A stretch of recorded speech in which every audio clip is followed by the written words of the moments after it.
Bonjour. Alors aujourd'hui, je vais vous parler des années 30, donc depuis 1932 où le comité départemental a été créé, jusqu'au moment où la guerre va être malheureusement déclarée en 1939. Alors, je ne vais pas vous inonder de chiffres, ne vous inquiétez pas. On va rentrer quand même un petit peu plus dans les détails de ces années-là.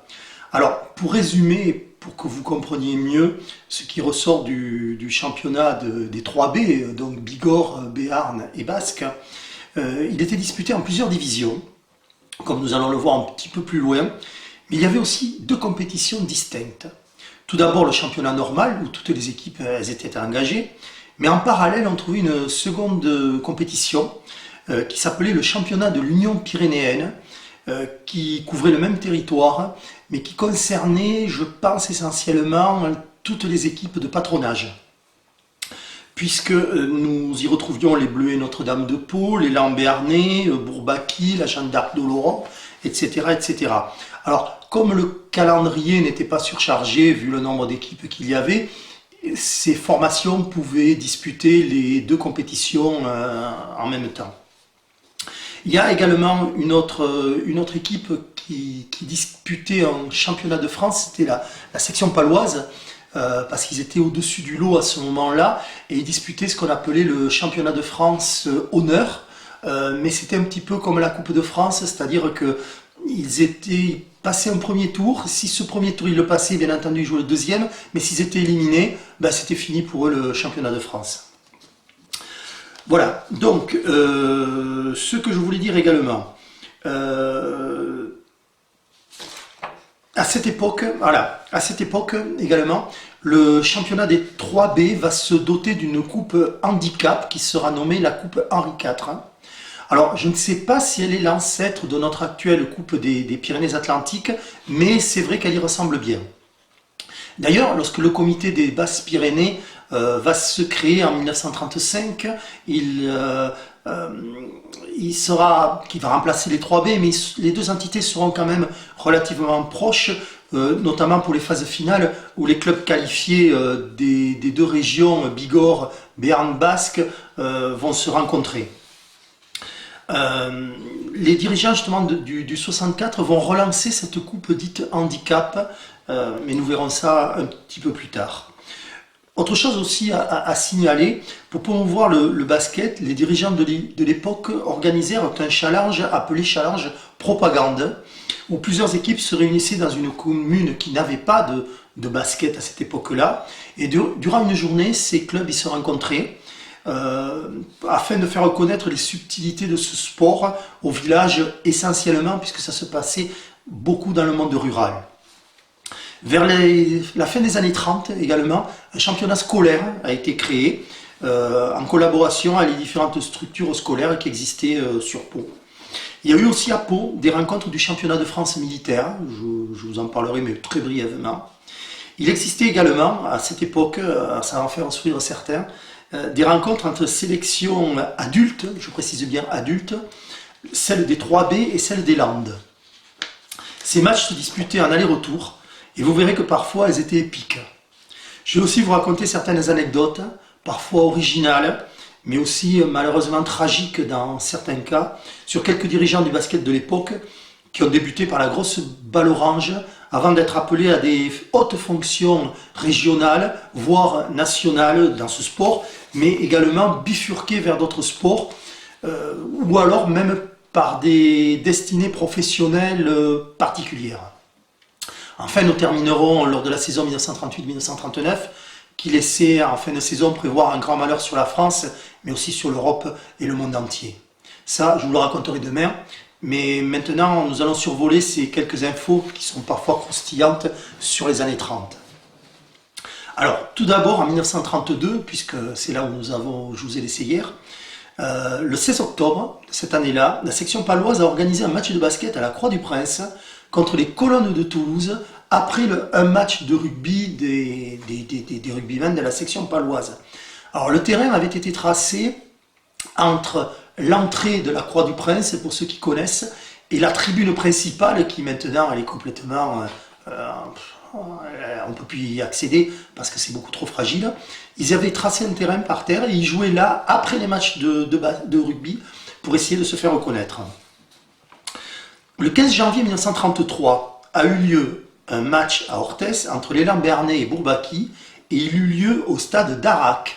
Alors le stade d'Arac, certains ne connaissent peut-être pas. Maintenant c'est un champ, c'est complètement perdu dans Orthez et certains ne savaient même pas qu'il y avait un terrain de sport à cet endroit-là. L'élan Béarnais gagna 34-14 pour l'anecdote.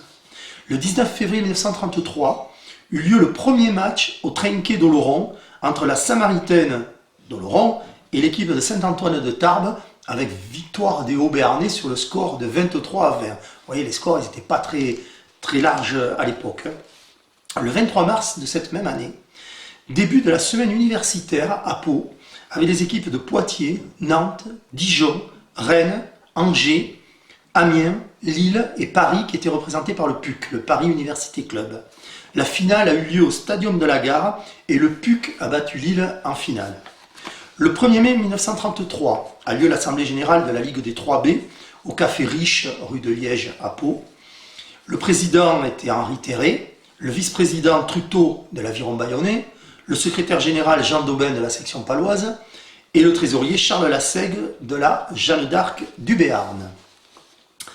La saison 1933-1934. Cette saison-là, de nombreuses équipes s'inscrivent pour disputer un championnat des 3B à 3 divisions.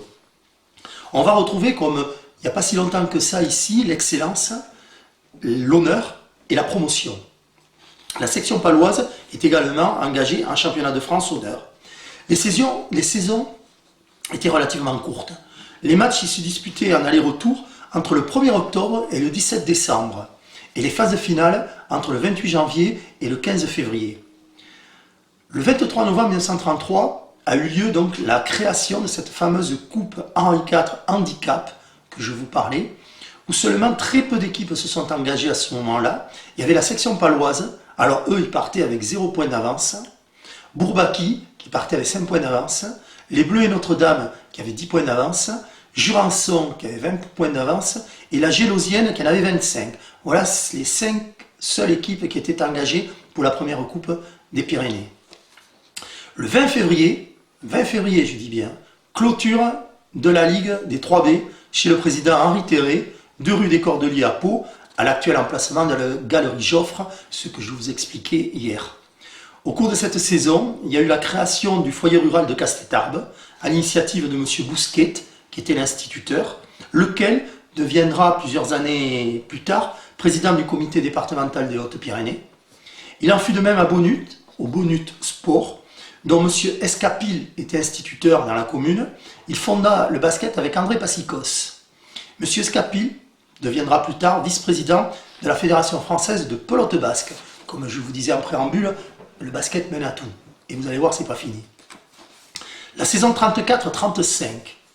Le 21 septembre 1934 a lieu une assemblée générale extraordinaire de la Ligue des 3B rue de Liège à Pau pour travailler sur l'organisation de la propagande du basket auprès des journaux locaux et régionaux. Vous voyez que déjà à l'époque, le basket était un peu le parent pauvre des médias. Mais aussi pour lancer un appel aux municipalités rurales pour le développement du basket dans leur commune. Pour info aussi, cette saison-là, le coût de la licence était de 4 francs. Le 4 mai 1935 a lieu la finale de la Coupe Henri IV entre la section paloise et Bourbaki, remportée par la section paloise 34-31. Le 31 mai 1935 a lieu l'Assemblée Générale de la Ligue des 3B, où, au cours de celle-ci, fut décidée la modification des statuts avec la suppression des 3 districts, Basque, Béarn et Bigorre. Le comité sera divisé en 2, mais par contre, pour les phases finales des championnats, les clubs des 2 nouveaux comités se rencontreront. Donc un nouveau bureau est nommé pour ces 3B, malgré tout, parce qu'il restera quand même un bureau pour ces 3B. Le président sera Henri Terré, le secrétaire général M. Bonafous, le secrétaire adjoint Simon Baccaris, le trésorier M. Cazot de Bigorre, trésorier adjoint Jean Daubin. Et parmi les membres, c'est là où on va peut-être un petit peu sourire, on va retrouver messieurs Lassalle, Marestin, Abadi, Marion et Bonnery de Tarbes, qui plus tard est devenu prêtre. Comme quoi, vous voyez, le basket mène à tout. Ce dernier d'ailleurs a été peut-être le directeur du journal L'Éclair des Pyrénées. Il faudra que je me renseigne auprès des responsables du journal s'ils le savent, parce que à cette époque-là, je pense qu'ils ne sont plus là. Et il aurait été également futur évêque. Ça, un point d'interrogation. La saison 1935-1936, de plus en plus d'équipes s'inscrivent, et lors de cette saison, le basket fit son apparition à l'école normale d'instituteurs de l'Escar. Alors là, ça a été un tournant pour le basket départemental. Le directeur à l'époque était M. Etchard. Et Laurent, hors placé, était le professeur d'éducation physique et sportive de cet établissement. Il deviendra, après la Libération, directeur de la jeunesse et des sports des Basses-Pyrénées. Il terminera sa carrière comme directeur général de cette structure. Mais ce basket à l'école normale d'instituteurs de l'ESCA fut un creuset favorable pour le basket, car de nombreux éléments instituteurs qui sortirent de là, et lorsqu'ils furent nommés à leur poste, furent des animateurs extraordinaires pour la diffusion de notre sport, particulièrement dans le milieu rural. La région d'Orthès fut également privilégiée par le corps enseignant. M. Forgue, qui était instituteur à Orthès et membre de l'Union sportive orthésienne, devint un propagandiste pour le basket qu'il encouragea constamment dans les hautes fonctions qui furent les siennes à la direction de la jeunesse et des sports. Son ami Georges Pétriat, instituteur à Saint-Giron, dont il devint le maire plus tard, forma également une équipe. À Salespis, où il enseignait à l'école publique, Daniel Argotte implanta le basket. Chef de la résistance dans le secteur d'Orthès, il fut malheureusement arrêté et fusillé par les Allemands le 10 août 1944, soit 12 jours avant la libération d'Orthès. La saison 1936-1937. Changement de règles pour cette nouvelle saison, avec notamment l'engagement sous les panneaux lors d'un panier encaissé et non plus au milieu du terrain, comme c'était toujours à ce moment-là. Le 15 mai 1937, finale de la Coupe Henri IV entre Saint-Julien-de-Pau et Bourbaki, avec victoire de Saint-Julien-de-Pau 24-23. Apparemment, le match fut extrêmement disputé. Effectivement, le score en atteste. Mais je pense qu'offensivement, c'était vraiment triste. Au cours de cette saison, l'abbé Bello créa une équipe au patronage de Saint-Martin de Salis de Béarn.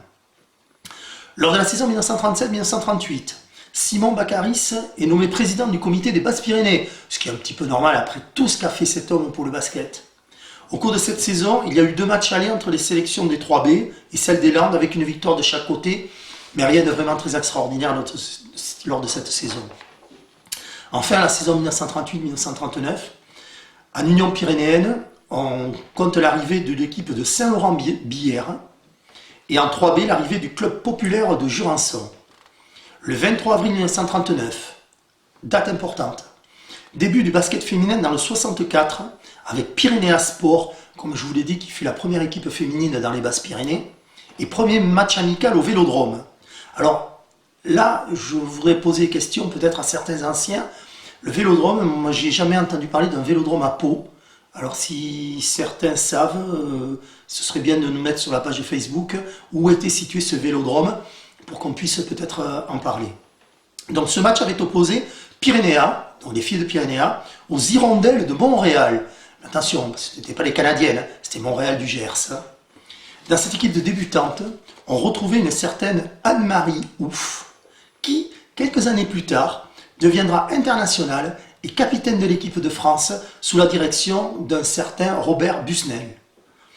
Cette saison va se terminer par l'Assemblée Générale des 3B à la Maison Dorée à Pau, mais surtout avec une mobilisation de certaines classes qui est le prélude d'événements graves, lesquels commencent déjà à perturber la vie de la nation et des milieux sportifs par le rappel sous les drapeaux de certains jeunes. Le basket, malheureusement, n'y échappera pas, et c'est ce que je vais vous raconter demain, où d'ailleurs je vous expliquerai que les prêtres ont tenu un rôle très important dans la création du basket féminin durant la guerre, et notamment l'abbé Soubis à Pau, qui a été le préconisateur du basket féminin. Et s'il y a du basket féminin maintenant, c'est en grande partie, je pense, grâce à lui.